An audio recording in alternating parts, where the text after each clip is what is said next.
Hello and welcome to the National Archives Foundation virtual program series. I'm Patrick Madden, the Executive Director of the National Archives Foundation, and thanks for welcoming us into your home and joining us today. Through this program, we're pleased to open the doors of the National Archives and all of its treasures to you in these spirited conversations. I hope you're receiving American Experience emails on Tuesdays or History Snacks emails on Fridays. Those are our emails on Fridays for the younger historians in your family home. If not, sign up on our website at archivesfoundation.org. And of course, the holiday season is right around the corner, so bookmark your nationalarchivesstore.org for the gifts this season. Our guest speaker today will be taking questions. We want to make sure that you are ready to ask all of your yummy questions. So in the box next to the YouTube screen, you'll see the chat box. I see a few of you have already been exercising your fingers there. Let us know where you're from, where you're watching from, your hometown and state. I'll give you a shout out later in the program. And today, we'd also like to welcome our vets who are joining us. Thank you for your service. And if you've got a story to share for us about your service or where you served, or a relative you'd like to share that, feel free to add that to the chat box as the program is going along. Now on to our featured presenter today. We have with us chocolate historian Dave Borghesani of Mars Wrigley. Dave is a chocolate history research manager for Mars Wrigley, graduating from Gettysburg College, majoring in history. Dave has enjoyed a career of 34 years with Mars. I think he started there when he was 6 or 7. Dave has worked very closely with American Heritage Chocolate team over the last 5 years, researching and telling the story of chocolate. Dave has spoken to groups at historic sites such as Colonial Williamsburg, Monticello, the Smithsonian Institution's National Museum of American History, the National Museum of American Indian, the Betsy Ross House, and a little known place called the National Archives. Dave was with us back in July for a delicious program on the history of chocolate. You can still view that program on our YouTube channel. And today he's going to discuss the role of chocolate in the military. Dave, are you with us? I'm with you, Patrick. Here I am. And thank you for having me back again. You know, as you know, I'm used to doing presentations for the National Archives in person, but I have to say these virtual events have been a ton of fun and just a great way to connect and share facts and stories about my favorite ingredient, chocolate. Well, before we get started, I want to thank Mars Wrigley and American Heritage Chocolate, their teams for sending out tasting squares to the first 500 people that registered today. I got my bag and my tasting square here that contains American Heritage Chocolate. Can you tell us a little bit about that chocolate? Yeah, absolutely. You know, first of all, Mars Wrigley is committed to education and history, and American Heritage Chocolate was created in 2005 to help tell the historic story of chocolate to our consumers. You know, as my Vice President, William Clements, reminds me, this brand was the vision of Forrest Mars Jr. So hopefully you received our tasting squares, but we also have a chocolate drink similar to those enjoyed in the 18th century. We also sell a finely grated baking chocolate that can be used in any recipe that calls for chocolate. And all products are based upon authentic recipes from the 1750s and contain 8 spices, including vanilla, orange peel, cinnamon, and red pepper, used by early American chocolate makers to flavor their chocolate. We thought it would be fun to share a taste of history while we talk about history. That sounds good. Well, hopefully I won't get caught nibbling while on camera. We were excited that you all were willing to send these out to our viewers and followers as an extra bit of fun for this program. We are wrapping off a fantastic basket of American Heritage Chocolate products and goodies. I've got it here. I'm going to do my best to show this on screen. So first of all, it's a gigantic basket. And I know my angle here is not great, but we've got lots of chocolate here. We've got a coffee mug, some more tasting squares. We've got some cooking items here as well. So, and a few other surprises in the bottom. So what we're going to do is to be considered for the random giveaway. If you've got the chocolate in advance, you can go on Instagram and use our handle, Archives FDN, Foundation Archives FDN, and the hashtag chocolate military history, and post a picture of yourself on Instagram with your tasting chocolate watching our show during the course of the show. Anybody that posts a picture on Instagram using our handle and the hashtag chocolate military history, Mars Wrigley is randomly going to pick a winner to send this gift basket to you. So, and I hope it's another gift basket because I plan to keep this one here. All right, Dave, let's get into it. Why are we talking about chocolate in the military today? Oh, it's good stuff. And don't worry, we'll keep reminding you about what's going on. So, Patrick, I'm a chocolate historian. So I'm, of course, interested in all things related to chocolate. What I think is really interesting is that there have been documentation about chocolate in every war that the US has fought in since the French and Indian War. What started hundreds of years ago still continues today, and I think that's pretty cool. To give some context and perhaps set the stage a bit, usually when people think of chocolate, they may think of a Snickers bar or M&Ms, but chocolate has been around for over 3,500 years. The first people known to consume cocoa beans were the Olmec civilization, who lived in what is today modern Mexico from about 1500 to 400 BC. And chocolate was always enjoyed as a drink. And it really wasn't until the Industrial Revolution that chocolate evolved from a drink to the modern day candy bar. Now, chocolate has been enjoyed in every war because it had nutritious value. It was delicious and filling, and it was also very portable and wouldn't spoil. In the early American wars, over 200 years ago, documentation shows that chocolate was viewed as a necessity for survival. Chocolate was something soldiers could live off of. It was therefore important for government and officers to dispense chocolate to their troops. It was enjoyed then as a drink. Now, chocolate was also loved by soldiers, and it became an important military ration produced by the government in the 20th century. The military continued to understand the value of chocolate and made sure it was included in soldiers' rations. In these instances, chocolate was enjoyed as a solid piece of chocolate, not as a drink, and rations for soldiers evolved over hundreds of years. But chocolate has always been a part of the soldiers' war experience. Oh, that's great background. Dave is going to drop some serious knowledge on us, a few hundred years worth. So we're going to try something a little bit different today. We are going to challenge our viewers to remember one fact from each war. We'll test your memory here, and we're going to ask you to put that takeaway into the chat. So in our team, we've got some team members from American Heritage Chocolate and the Archives Foundation there. We'll let you know how you're doing. So keep that in mind. I don't know if you have to take notes or not, but we'd love to hear from you in the chat while the conversation's going on. All right, Dave, take it away. Get us into it. Good. So as I mentioned before, Patrick, military rations have changed over time and have included a variety of foods and packaging to transport meals. However, soldiers were still able to enjoy foods that appealed to them, one of which was chocolate. Not only did chocolate taste good, but it also provided sustenance to soldiers who often required more calories based upon the physical nature of their lives. Chocolate provided nutrition and gave soldiers energy.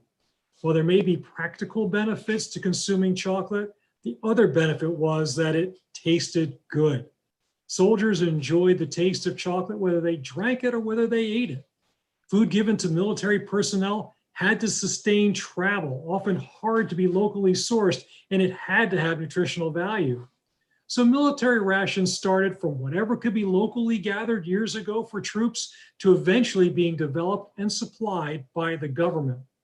There was an evolution in military food supply, with chocolate always being part of it, which is why it should not surprise us that soldiers and civilians alike documented the use of chocolate during each of the wars that America has fought in since the French and Indian War. So let's dive in and talk about chocolate in the French and Indian War. Okay, I'm ready. Let's do it. Okay, by the time of the French and Indian War, chocolate had been enjoyed in the American colonies for approximately 75 years. And chocolate was enjoyed primarily as a beverage, either at home or in a pub or in a tavern. And by the time of the French and Indian War, people were aware that chocolate not only tasted great, but it was also satisfying and it gave them energy. Chocolate has always been a portable food, able to endure extensive travel, which made it an appealing military provision. Solid blocks of chocolate, something similar to this, flavored chocolate were grated into warm water and blended into a thick and satisfying drink. And because chocolate could be transported in solid blocks without spoilage, it was used as a ration by the military. For example, during the French and Indian War, Benjamin Franklin organized provisions for a Pennsylvania regiment, which included chocolate for the British Army under General Braddock. He secured 6 pounds of chocolate for each junior officer. Another example, in 1757, French and Canadian officers leaving Fort Ticonderoga to attack the British fort at Fort William Henry were issued 3 pints of brandy and 2 pounds of chocolate, the former to fuel their spirits and the latter for energy. Okay, well, one more under our belts. I'm going to challenge our viewers. What was your one takeaway? I'll be watching the chat. Throw your comments in the chat. Dave, let's jump into the War for Independence. Yeah, so let's move to the American Revolution. And as we all know, so much of what led to the Revolutionary War were the restrictions and taxes Britain imposed on the colonists.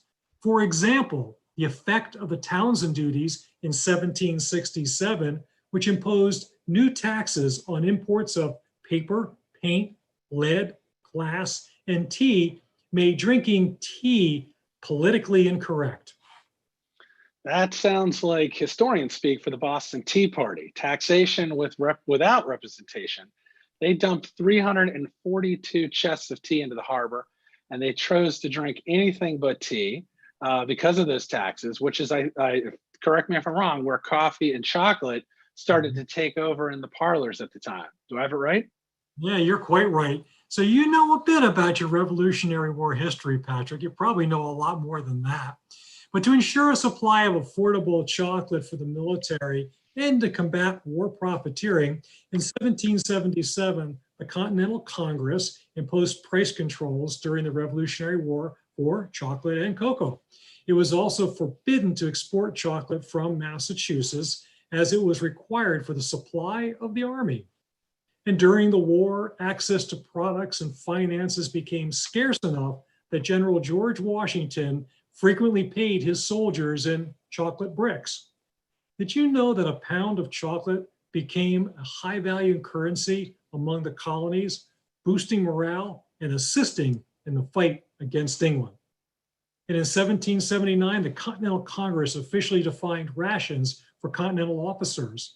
These definitions specified that colonels and chaplains would receive 4 pounds of chocolate per month. Majors and captains would receive 3 pounds, and lieutenants would receive 2 pounds. Hey, Patrick, do you like tea for breakfast? Occasionally I do, yeah. Well, at this time in our country's history, drinking chocolate was often enjoyed for breakfast, a tradition many Americans probably wouldn't mind resuming. Martha Washington, George Washington's wife, even steeped things like this, cocoa shells, in hot water to make a chocolate flavored tea to have with her morning meal. So my takeaway on this is we beat the British with chocolate, not tea. That's my takeaway. I want to ask our viewers, what's your takeaway from the Revolutionary War? Drop it in the chat. Dave, let's move on. What's next? Good, so let's talk about the War of 1812. Well, during the War of 1812, which was a conflict fought between the United States and Great Britain over British violations of US maritime rights, in the Royal Navy, chocolate was not simply a privilege of the officers, it became an expected ration for sailors and soldiers. Cocoa was an important food in that it did not spoil, it was easy to transport, and it was fortifying to the body. In the Northern Theater, which is what you call an area in which important military events occur around Lake Erie and Lake Ontario, it was also highly valued for the comfort and warmth it provided soldiers. Now, here's an interesting fact too. In the years preceding the war, cocoa prices in both London and New York were dropping. That's because the supply of cocoa for the Caribbean was increasing. However, this war had an effect on the price of chocolate, causing major increases. The war caused disruption in shipping lanes, which caused the price of cocoa to go up almost 70%. So there's another chance for our viewers to chime in. What was your takeaway from the War of 1812? And Dave, let's keep marching through history. Yeah, so we're moving right along through history. So let's talk about the Mexican-American War, which was fought between 1846 and 1848. And during the war, chocolate was not included as an official soldier's provision, but it was still part of their war experience. In this instance, American soldiers were able to drink chocolate close to its origins. It was a local product in Mexico, and soldiers in Mexico enjoyed chocolate as it was traditionally prepared in that region using chili peppers. Chocolate was prepared a bit differently in these regions than it was back in the colonies and in the US. Now, Patrick, you've tried our American Heritage chocolate before. Well, our recipe contains red pepper, which is a reference to the chocolate recipes during this time in history. And for those of you who are enjoying our tasting squares at home right now, see if you can detect it. You may recognize a hint of the red pepper. So chocolate was often enjoyed as a comfort food as the soldiers learned to enjoy the new taste that had been developed for centuries. Well, while coffee was certainly more available during the war, chocolate was acquired either from naval vessels coming into the area as well as being sent as presents from home. Chocolate was grown in different regions in Mexico and could easily be obtained through different vendors selling cups of this delicious spiced chocolate drink. Well, I'm taking up your advice here. I've broken into one of my tasting squares already. We're watching the chat. Another chance for folks to let us know if they're paying attention closely or they're eating, what their takeaway was from the Mexican-American War. And now I think we're to one of the big wars. Let's march on. Yes, now we're at the American Civil War. And by the onset of the Civil War, chocolate had become a part of the diet of Americans. However, with the coming of the war, commerce of cocoa, cocoa powder, and prepared chocolate from the Caribbean was significantly impaired due to the naval blockades and the civil unrest. So distribution of chocolate from the Caribbean was limited during the war years, and chocolate, which had previously been issued as a ration to soldiers, was not issued to soldiers as a ration on either side of the conflict. However, the use of chocolate was documented by both Union and Confederate soldiers. Various stories about how chocolate was prepared and enjoyed were documented in the journals of numerous individuals. And Patrick, chocolate was consumed as both a means of fortification, how about this, as well as a medical supply. In fact, chocolate was used by both sides as a source of nourishment and as a way to prevent and cure scurvy. During the war, the manager of Walter Baker Chocolate Company sold the U.S. Sanitary Commission, which was a private relief agency to support sick and wounded soldiers in the United States Army, more than 20,000 pounds of chocolate between the years of 1862 and 1864. Now, we have found some quotations from nurses during this time sharing the benefits of chocolate. And here are 3 separate historical quotations that share the comforting value of chocolate. So for example, Catherine Wormley, a volunteer in the U.S. Sanitary Commission, wrote a letter commenting on the medical treatment of Confederate prisoners in 1862. She commented that in the evenings after work, the person who possesses a dainty of chocolate, which is a small piece of chocolate, or gingerbread, for instance, is the hero for the time being. Here's someone you might know, Patrick, Florence Nightingale. She commented on which warm beverage to give a recuperating soldier. She suggested cocoa is often recommended by the sick in lieu of tea or coffee. Another nurse, Emily Bliss Thatcher Sounder, was a US Army nurse volunteering at Gettysburg. And after observing the horrors that lay around her less than 2 weeks after the battle ended, she wrote a letter commenting on the relief that food gave to the wounded and dying soldiers. She said, "The groans, the cries, the shrieks, and anguish are awful indeed to hear, but the condensed milk is invaluable. The cornstarch, farina, and milk punch are eagerly partaken of, and a cup of chocolate is greatly relished." Oh, these are great. Dave, it's always fantastic when we get these first person accounts from history. I love it. Chocolate had a healing effect on me when I was a kid. Every Halloween, Christmas, Valentine's Day, Easter, I could go on. But what does our audience think? Drop your Civil War thoughts in the chat box and let's keep rolling. Good. So let's talk a little bit about the Spanish-American War, Patrick. The Spanish-American War was fought in 1898 and it only lasted 4 months. The US was supporting Cuba and the Philippines in their fight for independence from Spain. And this is the first war where we see chocolate has evolved from a drink to a bar to eat. So a gentleman, Grover Flint, an American lieutenant who fought alongside the Cuban rebels, wrote in his book, Marching with Gomez in Cuba, about the availability of chocolate bars. He wrote that during the war, a dispatch carrier left for one of the smallest villages where he had the ability to enter and purchase things. And the young officials of Army wrote that they wanted on a small discarded piece of paper, and they wrote the following were typical: 4 pounds of coffee, 2 pounds of sugar, 4 bundles of tobacco, 2 liters of rum, and of course, 1 pound of chocolate. Flint commented that smuggled military documents were written on anything, sometimes on the blue and orange wrappings of a cake of chocolate, and sometimes on the fly leaves of old books from deserted houses. Now, in 1898, the US government actually shipped tons, we don't know how many exactly, tons of chocolate to troops in Manila during the War of Philippine Independence from Spain.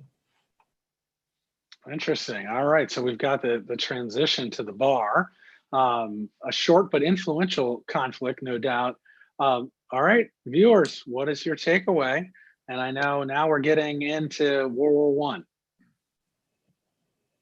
Yeah, so now we're in the 20th century, Patrick, and we've reached the Great War, World War I. It was the first global war originating from July of 1914 to November of 1918. And in an effort to show support to the troops overseas, an organization called the American Chocolate Fund was established. It had one mission, which was to send to the American boys over there a food that provided bodily sustenance. The soldier has no more ruthless enemy than his own limit of endurance, Fund President Ida Tarbell wrote. Additionally, the fund stated, next to smokes, there is nothing so important for soldiers as chocolate. In the first place, it is sweet, and the soldier craves for something sweet after eating stew, corned beef, and biscuits day after day.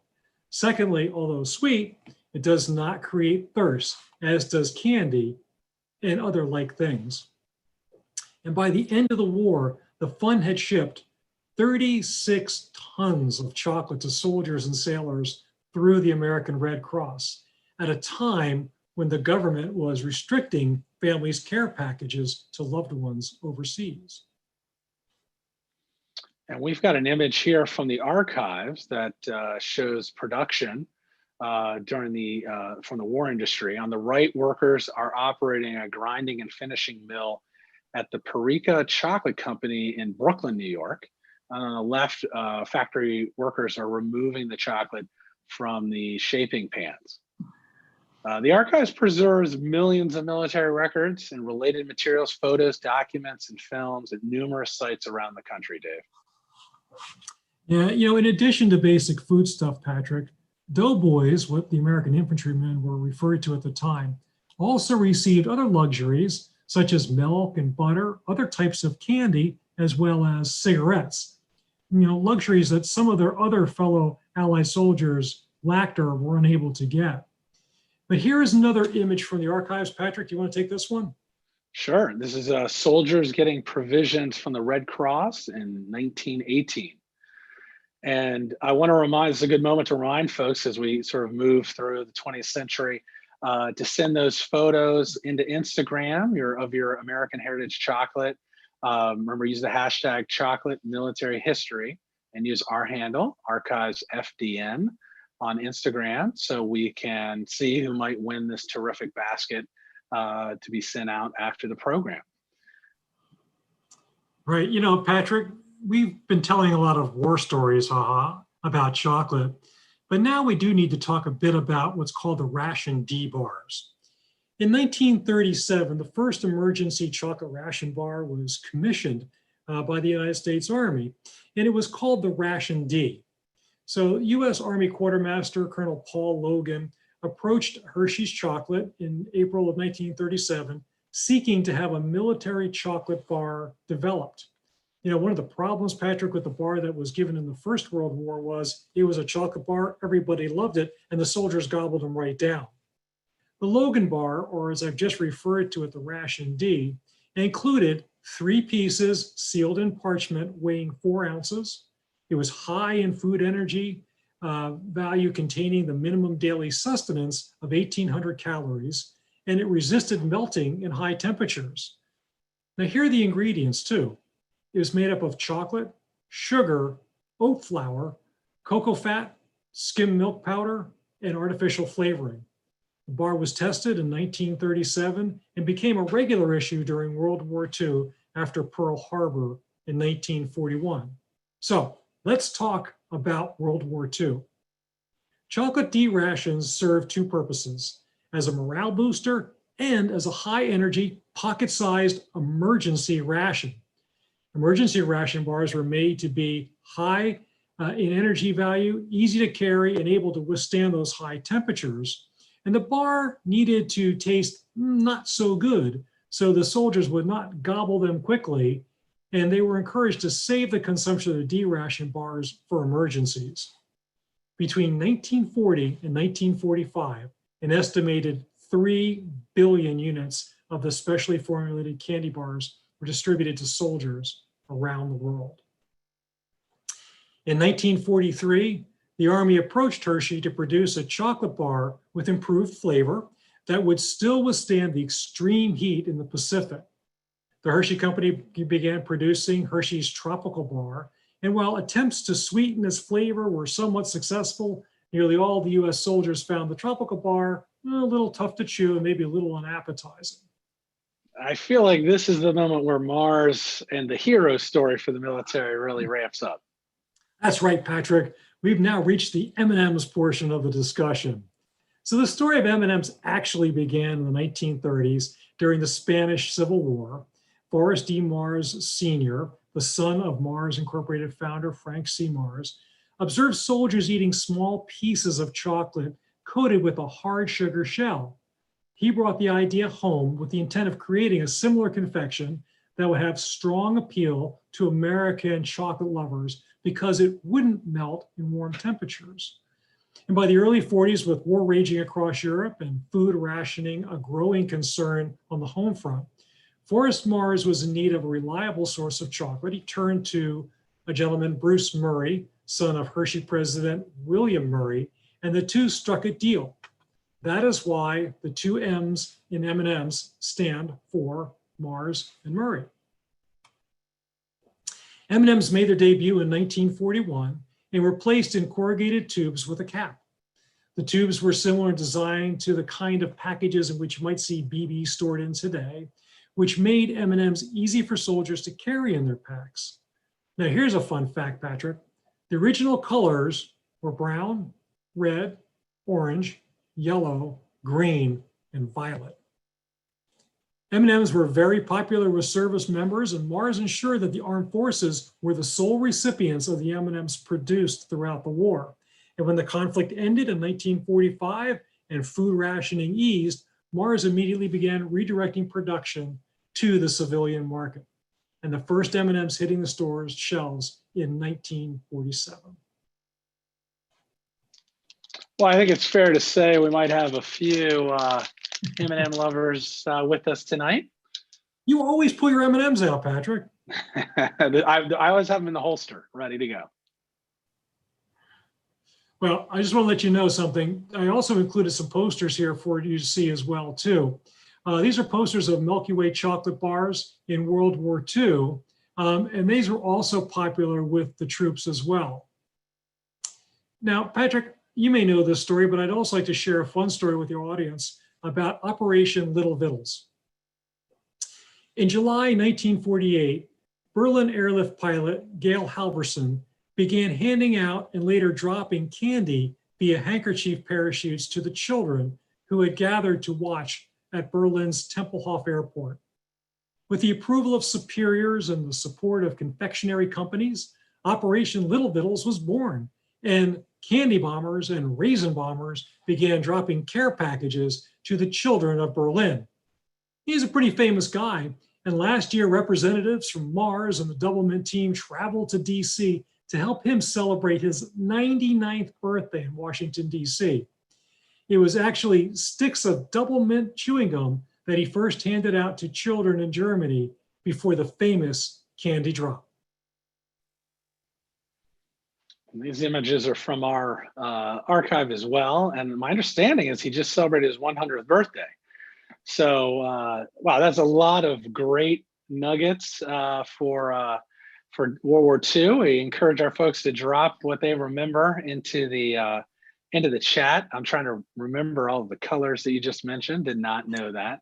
And now I know we're going to continue on here. Keep a pace here. We're going to talk about the Korean War. Yeah, Patrick. Hey, let me ask you a question. Have you ever wondered why Tootsie Rolls hold significance with the Marine Corps? I know nothing about this story. Well, during the Korean War, the 1st Marine Division met the enemy at the Chosun Mountain Reservoir in sub-freezing temperatures. They were out of ammunition. The Marines called for 60-millimeter mortar ammo, codenamed Tootsie Rolls.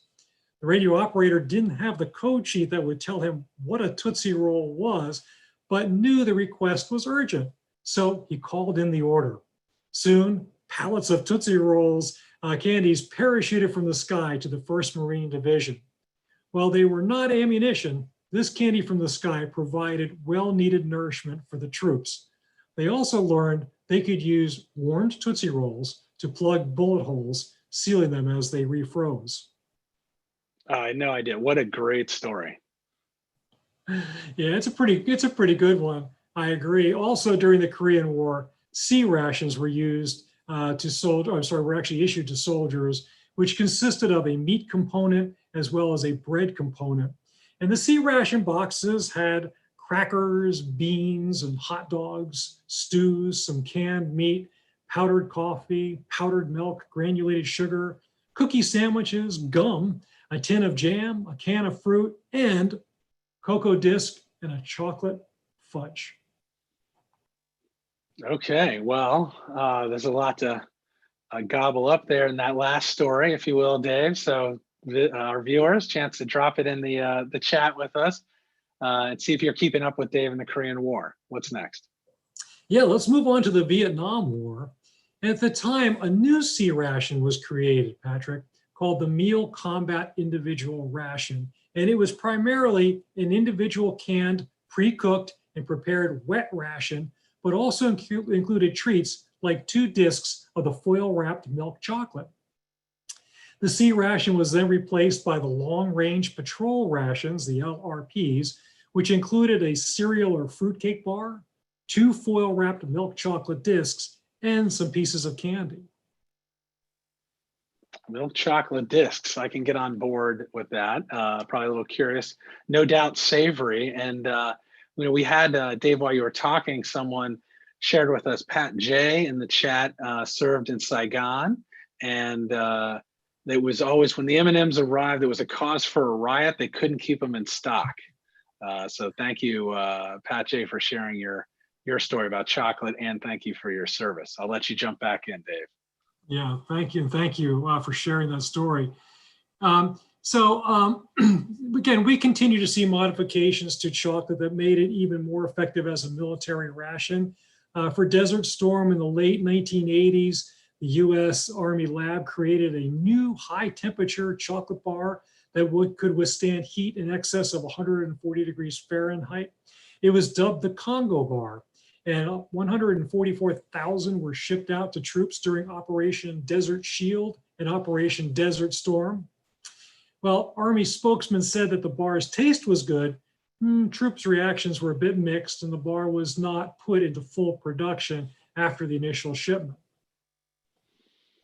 What a history, bringing us up to present day. I imagine there is a role for chocolate in today's military. Yeah, there sure are, Patrick. And today, the US military uses a MRE, or Meals Ready to Eat program, for its service members. These meals are self-contained, individual filled rations and lightweight packaging. And candy is included in the military Meals Ready to Eat program. And Mars Wrigley currently supplies 9 items, including brands like M&Ms, Combos, Lifesavers, and Skittles.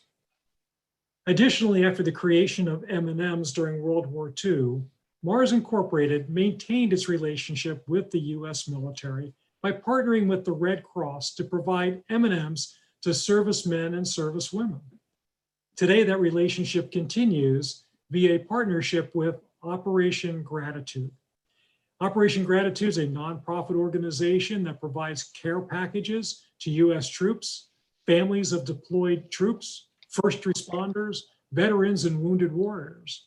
And in 2017, Mars Incorporated celebrated the delivery of more than 2 million care packages by including 2 Super Bowl tickets in the 2 millionth care package and VIP passes to NASCAR's Charlotte 600 in the 2 millionth and first package. That's a lot of fun. Thanks, Dave. This history has so many twists and turns. It's been fantastic to walk through the chocolate history and obviously also the military history. It strikes me again, this is a good moment to recognize those veterans who are currently serving, who have served in the military. We are so grateful. And I've got a couple of MRE stories that come through on the chat. Elizabeth Polston remarks that as an Air Force nurse on deployment, she always looked forward to the MREs and the chocolate. And Kalapish Mehta served in the US Army, could not wait for the MREs and the possibility of chocolate when they served. So some familiar themes here. Wonderful. And absolutely, Patrick, to all of those who have served and all of you who continue to serve, we at Mars Wrigley want to thank you from the bottom of our hearts for all of your sacrifice, for your bravery, and for the example you set for all of us. In short, we just want to say thank you to all of you for your service. Now, I'd love to hear some questions that people might have. And I really would love to hear some more military stories that people might want to share. We already heard a few good ones. I think it's fascinating to hear how chocolate has played a role in your military service. Great. Well, again, we invite you, folks have been exercising the chat box here quite well for the last 45 minutes or so. So we're going to try and catch up on a lot of questions that popped through. I do want to welcome folks from all over the country. Got folks from White Bear Lake, Minnesota, Anchorage, Alaska, Houston County, Tennessee, several folks from the Washington metropolitan area, San Francisco, Durham, North Carolina, Weehawken, New Jersey, McAllen, Texas, Santa Rosa, California, Norman, Oklahoma, Georgia, New York City, city of Port Townsend in Washington, Columbia, Missouri, all over the country. It seems like folks all around the country love chocolate. It is not hard to believe. I am the #1 fan. You got a lot of fans with us today. So let me see if I can, I don't know if I've kept them all in historical order. So you'll have to pardon me if we make you jump around. We're going to test your historian knowledge here. So a question about the chocolate. You made a reference about chocolate drink being used to cure scurvy. Did it actually cure scurvy? Or was that just sort of a medical belief at the time? Yeah, it's interesting, Patrick, because the short answer to it is there was nothing definitive ever proven about it. There's been some thought that some of the ingredients in cacao actually had the effect of doing that on different patients. It did do different things too. So one of the things that it did do is it eased discomfort. So that might have been part of it as well too. And again, it also provided nourishment, which certainly would have helped patients as they were going through the recovery process or the healing process from scurvy. But the short answer is there is no medical proof that drinking chocolate will cure scurvy, or did back then. Okay, so we're staying maybe in the same time zone if I have my history right.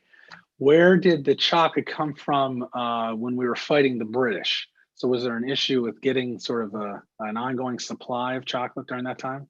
Yeah, it's a great question because for many years, a lot of our supply came from England. So the British had colonies in the Caribbean. They would then send the chocolate back up to England from their colonies, or the cocoa beans, produce the chocolate, send it over to the colonies, and the colonies would purchase it. But along the way, the trade routes could bypass going over to England and come directly into the colonies. We do know that we had smuggling back then, and cocoa beans were certainly smuggled into the colonies. And again, made for much cheaper commodity when it came in there. So during the American Revolutionary War, and then really from then on, almost all of our cocoa beans and chocolate came from the Caribbean, through various different areas of the Caribbean, anywhere from South America to some of the countries there, from islands in the Caribbean, or even in Mexico. Okay, and this takes us back a little bit to the conversation we had in July when you gave us the history of chocolate. But I think it's good. It's always good to refresh memories when we have new folks with us. Are the cocoa beans roasted before being made into chocolate? And then can you talk about how some chocolate is very bitter or fruity? You started to talk about obviously the different flavors, but I know this is your area of expertise, so go for it. Well, let's give it a try, right? So good question. I appreciate that. So hopefully you can see this here. This is a cocoa bean. And here's a funny thing. Patrick, would you hold up your bag of M&Ms? Are they still there? Or you understand? Barely, but yes. Okay, so here's a funny thing. If you take a cocoa pod that looks something like this, right? Inside you'll find about 30 to 45 beans. It takes that many roasted beans to make one package of M&Ms that you see Patrick holding right there. So the roasting of the beans sets up the flavor that chocolate makers would want to produce in their chocolate. So again, going back to how chocolate is processed, cacao beans are harvested, they're fermented and dried in the jungle. Then they were shipped, and still are, to the point where they are roasted. So chocolate makers can roast them to make the flavors that they want. And the other part to that question is, do different beans from different parts of the world produce different flavors? And the answer is absolutely yes. So cocoa beans do get a lot of their flavor from the environment in which they are grown. Okay. And then fast forwarding a little bit, Civil War, did the South have to break blockades to keep their chocolate flow going, or did folks have different sources? Well, interestingly enough, one of what I've read is the South actually produced a lot of the blockades against the North. And we don't have a whole lot of history from people in the Confederate Army on their uses of chocolate, far more from the North. A lot more of it came down from the North, where chocolate was processed and where it was made. So we have far greater resources that will show us how the U.S. Sanitary Commission was actually a big provider of chocolate to a lot of these field hospitals. But again, most of what we have documented in the Civil War, because again, you had the blockade, you had a lot of goods that would normally come up from the Caribbean that weren't able to make port. We don't see a lot of writing and research on chocolate like we would have probably otherwise. Far more references to drinking of coffee. Again, coffee was something that was fairly staple in terms of a soldier's ration, and you will find that when you read about Civil War soldiers. And also one of the things about chocolate is it takes processing, whereas coffee beans are roasted, obviously, and they're ground. That's pretty much where the processing stops. Whereas in chocolate, you have to roast the beans, grind the beans, flavor the beans, and then press them into portable tablets. So there was a little bit extra there. But certainly they were sought after by those soldiers whenever they could get their hands on a cup of chocolate. So a question about sort of the nutrition value, if you will. I know as we go through time, there's the medicinal belief. We talked about the scurvy. So one of the questions is, years ago, it was thought to be more nutritious. It's not today, but you did mention some of the facts in the more modern sort of manufacturing, that there's sort of the high caloric value. Can you sort of talk to us a little bit about that, or is this really just the sweet in the MRE these days? Yeah, well, let's just try to talk a little bit about it, at least at a fairly high level. Yeah, cacao, right? So the cocoa bean is where we get most of our nutritional value in chocolate. And so again, cacao is cacao. And again, it is not that the nutrients, the minerals, the fats, the other things that are good for us have changed a whole lot. Processing changes things certainly, and things we put into our chocolate definitely change the nutritional value. But certainly you can go to the store and you can see the variety of different types of chocolate that are available for sale. You can go to specialty markets. There are a lot of people who are making chocolate by themselves because they want to create different types of chocolate with different nutritional values. But again, we at Mars like to think of chocolate as a treat and something that we want to make available to people. But again, part of a diet, not a staple, a part of a diet as well too. So again, I think there might be some kids on Saturday night that might disagree with you that that's the main course. Well, again, be responsible out there, kids, and so we want their guardians to be responsible as well too, and be careful out there, please. Wherever you are, whatever you're doing, please be careful. Of course. So we've got a great story. Dave Jernigan tells us in his time that the bars that were shipped to him did not have much flavor, but they joked they should carry them in their pockets because they were bulletproof. So I think we have different interpretations of that time and their experiences. Let's see. I know we've got a couple more minutes here. See if we can get a couple more questions in. Is the American Chocolate Fund still around? And is this, or do other organizations like the USO sort of play a similar role today? Yeah, and I don't think that I don't think the fund is still around. But again, you have different organizations like Operation Gratitude, which are doing very similar things in terms of providing provisions. And Mars does participate with Operation Gratitude, again, as a part of those meals that are provided to soldiers, service people, their families.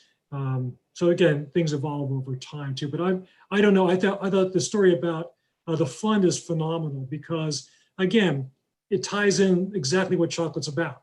It's about a nutritious food that gives you energy, makes you feel good, but it's something you want to enjoy.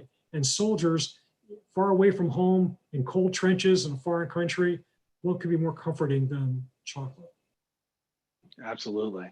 So a couple quick ones here. Was white chocolate ever available? Not that I'm aware of. Now, Patrick, would you consume white chocolate? Are you a fan of white chocolate? Of course. Is it chocolate? Does it have the word chocolate in the name somewhere? I qualify. Usually we get the question, is it really chocolate? And the FDA would say yes, because it is made with cocoa butter. So yes, it would be, but the jury's still out on whether it really is or not. But I have not come across it as being anything available, at least in what I have researched. It doesn't mean that it wasn't available. Okay. And then has chocolate been used in any military or any treaties? That's interesting. In military treats? Treaties. Any treaties? Wow, I hope I come across something. I have not read anything like that. That would certainly be a good peace offering, I would assume as well too.